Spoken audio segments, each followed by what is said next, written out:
the winds of wisdom frolic across the verdant Hantana plains with the arrival of Sir Ivor Jennings to survey the future site of the University of Peradeniya. Sir Ivor Jennings, holding Sir Patrick Abercrombie's site plan while looking over the site, remarks, "Over there on the Convocation Hill will be the library, with the arts building stretching behind it. To the right of the library, joining to the Convocation Hall, would be the administration building, raised on granite pillars like the brazen palace at Anuradhapura, which I had not then seen. On the extreme right would be the Convocation Hall. The left and right would be framed in tea-clad hills of cold Peradeniya, and above them the Patana of the Hantana Ridge. No university in the world would have such a setting." After several fits and starts, mainly due to the World War I and a protracted squabble over the site, construction begins in 1942, nearly 30 years after conceiving a plan for a fully fledged university for the island.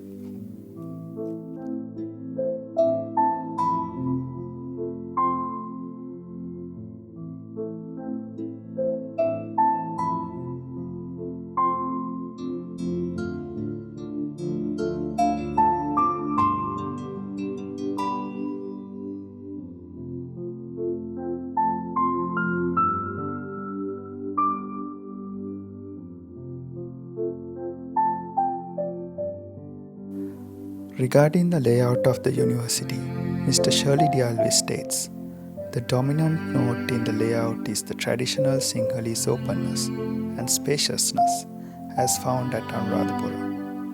Anuradhapura has often been quoted as showing the same freedom of grouping and planning as ancient Greece. The buildings are seen in open surroundings, interspersed in glades with trees and water.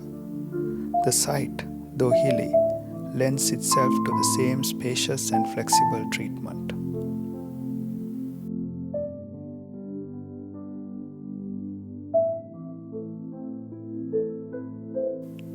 The buildings are planned meticulously to reflect the proximity to the palace of the last king and the third period of Sinhalese design. Richly molded stone bases, whitewashed walls, double-pitched tile roofs, square stone pillars on a raised platform carrying a superstructure, gargoyles, carved stone columns, urns, and moonstones.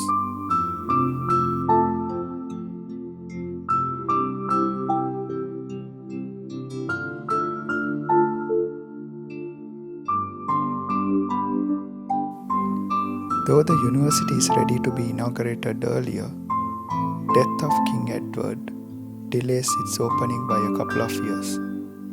This finally happens in 1954 by His Royal Highness Duke of Edinburgh in the presence of Queen Elizabeth II.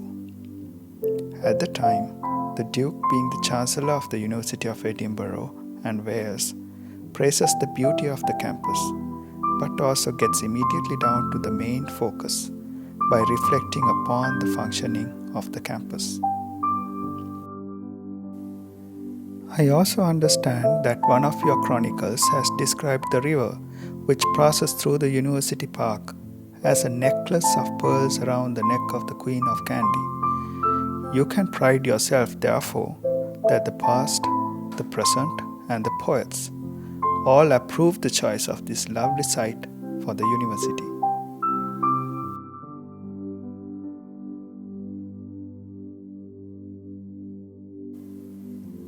Beautiful buildings and lovely surroundings will not by themselves ensure the success of the university.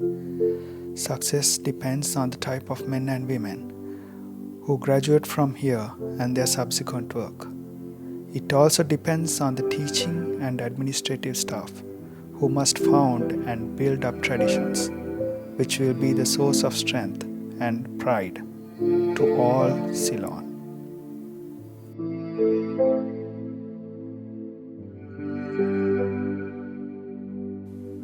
To Jennings, Duke goes on to say, "You have remarked, Mr. Chancellor, that it is not easy to open a university because once established, it's always open. However, like the shopkeepers of London during the bombing, I can declare this place to be more open than usual. And doing so, I wish the University of Ceylon, now established at Peradeniya, and all who may come here to learn, every success in their undertakings."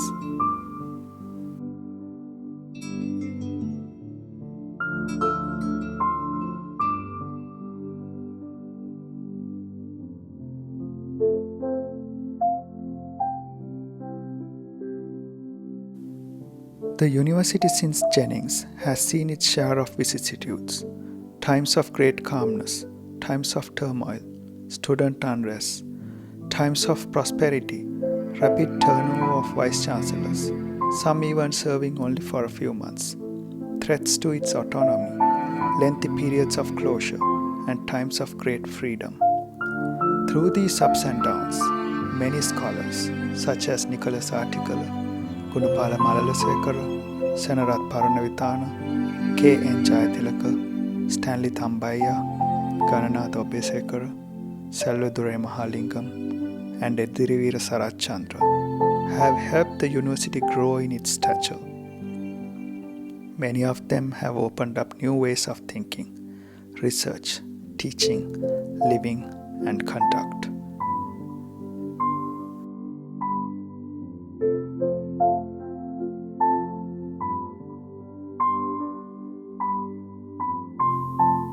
Today, the university has 9 faculties, all committed to preserving Sir Ivor Jennings' dream of generating and disseminating knowledge. These faculties have greatly expanded in terms of infrastructure, facilities, cadre, and students they serve. Through these faculties, University of Peradeniya has ensured social mobility for the hoi polloi of the country.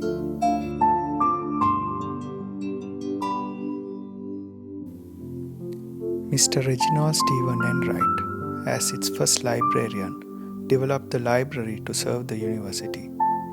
Many other librarians, such as K.D. Somadasa, Yan Gunatilaka, and Alvis, made scholarly contributions to the literature of the country. Today, each faculty has its own library. A decade after the departure of Sir Ivor Jennings, saw a steady decrease in the university autonomy, with the state controlling the university. The university autonomy was only restored by the Universities Act of 1978. Periodically, some of the vice-chancellors such as Nicholas Artikala, Arjuna Lohihare, and B.L. Panditaratna stood as beacons of hope during the darkest storms that swept the campus.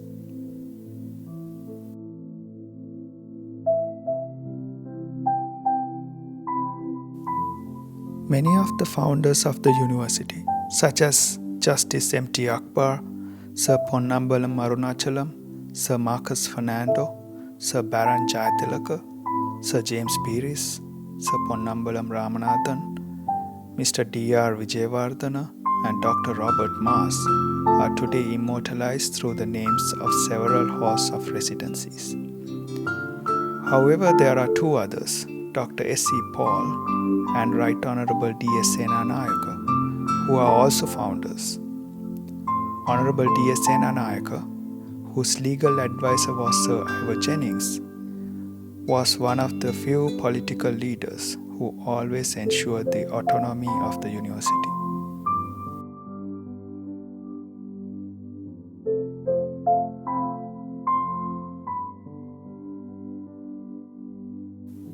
Ensuring the religious freedom while appreciating cultural diversity, the University of Peradeniya has a representation of the diversity of religions of the island.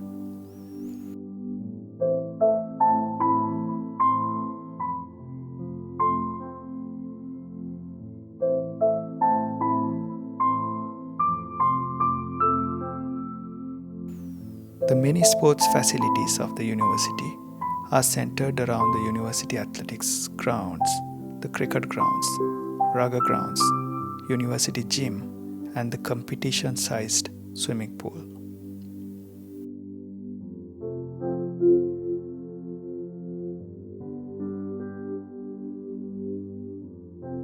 The 75th year since the establishment of the university not only marks an occasion for rejoicing success, but also for reflecting upon future endeavors.